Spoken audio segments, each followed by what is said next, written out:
সদ্য জন্মগ্রহণ করা অর্থাৎ নিউনেটাল বেবি, যারা সদ্য জন্মগ্রহণ করেছে, কেবলমাত্র বাচ্চা প্রসব করেছেন, হ্যাঁ, ওই সমস্ত মায়েরা বড় ধরনের একটা চিন্তায় আছে। বাচ্চাদের তো শারীরিক জন্মের পরে দেখা গেছিল যে তার ওজনটা নিয়েই আমি কথা বলবো। জন্মের পর তার ওজনটা দেখা গেছে 3 কেজি ওজন। 3 কেজি ওজন, এটা কিন্তু কম না। এরকমের কিন্তু বিভিন্ন রুগীতে আমাকে ফোন দিয়ে বলে, স্যার ওজনটা 3 কেজি, এখন তো ওজনটা 2.5 কেজিতে চলে আসছে, বাচ্চার বয়স তো মাত্র 10 দিন। এই 2.5 কেজি আসছে, এটাই কিন্তু স্বাভাবিক। অর্থাৎ বাচ্চা যখন জন্মগ্রহণ করে তখন কিন্তু বাচ্চার শরীরে একটা ফ্লুইড থাকে, বাচ্চার শরীরে কিন্তু পানি থাকে। বাচ্চা কিন্তু জন্মগ্রহণ করার পর বাচ্চা কিন্তু বারবার পেশাব করে, বাচ্চা পেশাব করে, পেশাব করার পর প্রত্যেকদিন 50 গ্রাম করে ওজন করবে, ওজন কমবে। এভাবে 10 দিন, 10 দিনে কিন্তু 50 × 10 = 500, 500, 500 গ্রাম, 500 গ্রাম মানে ½ কেজি ওজন কমে যাবে। এভাবে ½ কেজি ওজন কমাটাই কিন্তু স্বাভাবিক। এরপর আবার ওজন বাড়বে, ওজন বেড়ে আবার 3 কেজি, 3.5 কেজি এভাবে ওজন হয়ে যাবে। এই ব্যাপারে কিছু গুরুত্বপূর্ণ তথ্য দেব। ভিডিওটা না টেনে পুরো ভিডিওটা দেখলে আপনি এই আলোচ্য বিষয়ের উপরে গুরুত্বপূর্ণ বেশ কিছু তথ্য জানতে পারবেন। আসসালামু আলাইকুম রহমতুল্লাহি ওবারাকাতুহু। আমি ডাক্তার মীর শহীদুল ইসলাম। আমার চেম্বার শুভেচ্ছা 255, ঐতিহ্যবাহী শেখঘাট, সিলেট। যে কোনো একটা সার্চ ইঞ্জিনে গিয়ে যদি ডাক্তার মীর শহীদুল ইসলাম কথাটি লিখে সার্চ দেন, আপনি আমার সম্পর্কে বিস্তারিত তথ্য পেয়ে যাবেন। পেয়ে যাবেন আমার কিউআর কোড, পেয়ে যাবেন আমার মোবাইল নম্বর, যে কোনো সময় মোবাইল নম্বরে আপনি কল করতে পারবেন। পেয়ে যাবেন আমার ভিজিটিং কার্ড, ভিজিটিং কার্ডটা আপনার সেইপে থাকলে যে কোনো সময় আপনি গ্যালারি থেকে ভিজিটিং কার্ডটা বার করিয়া আমাকে হ্যালো বলে 2-4টা কথা বলবেন। আর এ পর্যন্ত আমার কত রুগী আছে, কোনো রুগীতে বলতে পারবে না যে আমি স্যারের সাথে একটু কল দিছি, স্যার আমার সাথে কথা বলে নাই, স্যার আমাকে ইগনোর করছে। এই রকমের আমার যত কষ্টই হোক, রাত 2টা, 3টা, 4টা, যতই হোক কষ্ট হোক না কেন, আমি কিন্তু রুগীর ফোন রিসিভ করে কিন্তু তাকে কিন্তু একটা সান্ত্বনা দিয়ে থাকি যে আপাতত এইটা চলুক, তারপরে আপনি যত দ্রুত সম্ভব, হ্যাঁ, শিশুদের হলে পেডিয়াট্রিক স্পেশালিস্টের কাছে, ব্রেনের হলে নিউরো স্পেশালিস্টের কাছে, এরকমের যার যে ডিপার্টমেন্ট, সার্জারি ডিপার্টমেন্ট হলে সার্জারি ডিপার্টমেন্টে আমি পাঠিয়ে দেওয়ার চেষ্টা করি। জি দর্শক শ্রোতা, আলোচনা করতেছিলাম বাচ্চাদের ওজন কমে যাওয়া। সদ্য জন্মগ্রহণ করছে এই বাচ্চাদের ওজন কমবে, এটাই স্বাভাবিক। এই বাচ্চাদের যদি ওজন বেড়ে যায়, এটা কিন্তু অস্বাভাবিক। বাচ্চা যখন জন্মগ্রহণ করে তখন তার শরীরে ফ্লুইডের মাত্রা অনেক বেশি থাকে, কারণ সে ইউট্রাসে যে থাকে, জরায়ুর ভিতরে সে থাকে, সে একটা ফ্লুইডের ভিতরে থাকে, সে একটা পানির ভিতরে থাকে, সে একটা ওয়াটারের ভিতরে থাকে।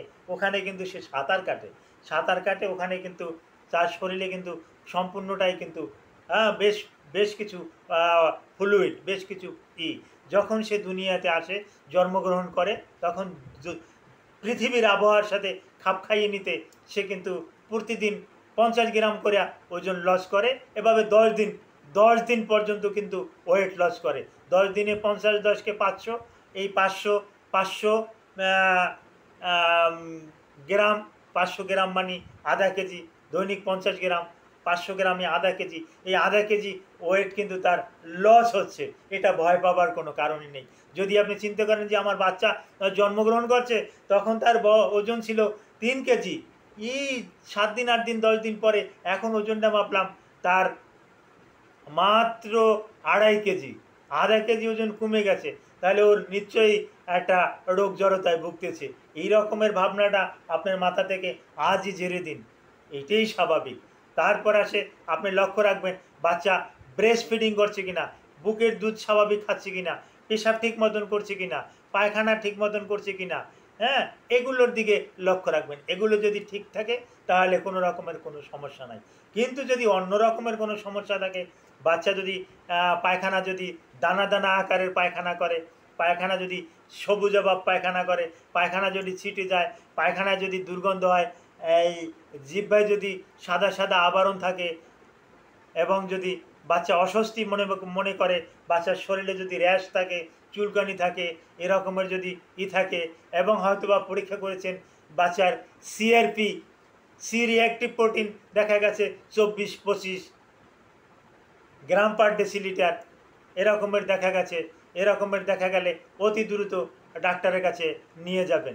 বাচ্চার যদি দেখা যাচ্ছে হোয়াইট ব্লাড সেল অর্থাৎ রক্তের যদি ইনফেকশন যদি থাকে 25,000 30,000-এর উপরে যদি থাকে, তাহলেও কোনো রকমের অবহেলা করবেন না। যত দ্রুত সম্ভব একজন পেডিয়াট্রিক স্পেশালিস্টের কাছে বাচ্চাকে নিয়ে যাবেন, কোনো রকমের অবহেলা নয়। তবে বাচ্চাকে একটু কেয়ার রাখতে হবে, বারে বারে বুকের দুধ খাওয়াতে হবে, সঠিক নিয়মে বুকের দুধ খাওয়াতে হবে। নূতন মায়েরা কিন্তু সঠিক নিয়মে বুকের দুধ খাওয়াতে জানে না। এই ব্যাপারে আমি একাধিক ভিডিও করছি, আজকেও একটু সাধারণ তথ্য দিচ্ছি। প্রথমত, বাচ্চাকে শোয়াইয়ে বুকের দুধ খাওয়াবেন না। এই ব্রেস্ট আপনার এই ব্রেস্টের সাথে বাচ্চাটাকে কোলে সুন্দরভাবে ধরে নেবেন। ধরে নিয়ে ওর শুধু নিপেলটাই মুখে দেবেন না, ওর যে এরিওলা আছে বাদামি বর্ণের, স্তনের যে বাদামি বর্ণটা আছে ওই বাদামি বর্ণ পর্যন্ত মুখে দেবেন।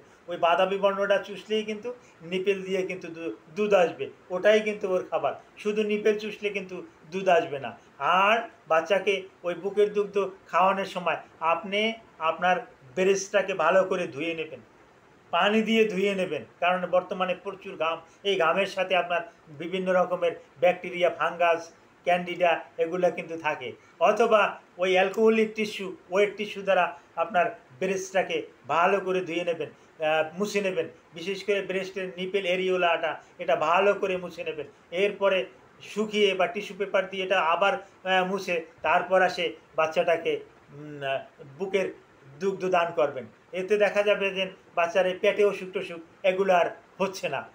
আর আপনার নিজের যদি কোনো রকমের রোগ জড়তা থাকে, তাহলে আপনার নিজের রোগ জড়তাও সারাবেন। কারণ আপনি নিজেই যদি রোগী থাকেন, আপনার নিজের বুকের দুধে যদি ল্যাকটোজের পরিমাণে স্বাভাবিক না থাকে, এখানে যদি ননির পরিমাণে স্বাভাবিক না থাকে, আপনার স্তনের দুধের মান যদি ভালো না থাকে, তাহলে বাচ্চা কিন্তু খেয়ে বাচ্চা কিন্তু পাতলা পায়খানা করবে, বাচ্চা ডায়রিয়া হবে।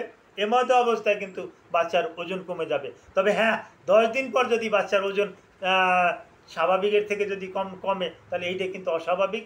কোনো রকমের অবহেলা নাই, যত দ্রুত সম্ভব পেডিয়াট্রিক স্পেশালিস্টের কাছে যোগাযোগ করবেন। এ ব্যাপারে যদি আপনার আরও কোনো একটা মতামত থাকে, আপনি এই ভিডিওর কমেন্ট বক্সে সরাসরি কমেন্ট করবেন। আমি কমেন্ট পড়ি, ভিডিওর কমেন্ট পড়ে কিন্তু আমি আপনাকে উত্তর দেব। আর যারা আমার ভিজিটিং কার্ড পেয়েছেন, যারা আমার নাম্বার জানেন, আমার এই চ্যানেলে নাম্বার দেওয়া আছে, আমার হোয়াটসঅ্যাপ নাম্বার জানেন, আমার ইমো নাম্বার জানেন, ইমেল নাম্বার জানেন, তারা একেবারে সরাসরি আমার হোয়াটসঅ্যাপে আমাকে কল দেবেন, আমার ইমোতে কল দেবেন, আমার নাম্বারে কল দেবেন। আমি যত রকমের সমস্যায় থাকি না কেন, আমি চেষ্টা করব আপনাকে একটা ভালো পরামর্শ দেওয়ার জন্য। Thank you all.